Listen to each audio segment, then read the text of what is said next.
Hey, what's up everyone? Welcome back to another video, and in today's video we will be solving Python interview question.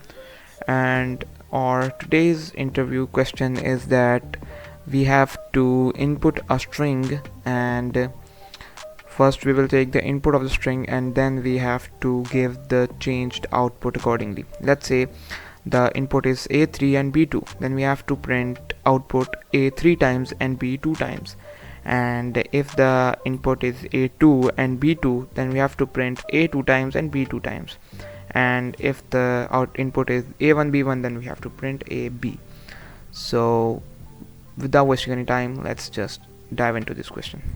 So if you want to code along with me, then open your code editor, and in first line we have to take the input from the user to enter the string, and next we will initialize three empty variables: output, variable, and num.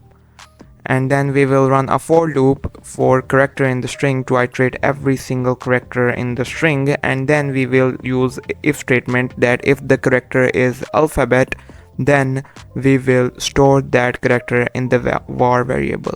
And next we will see that if the character is digit, then we will store that in the num variable.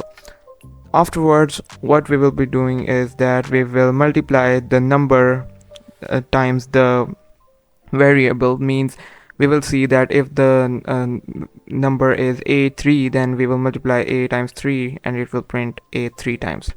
So at the end we will just print the output. So if I just run this, you can see that first we will input a2 and b5, and let's see, so it prints a2 times and b5 times, and a1 b6, and it prints a1 times one time and b6 times.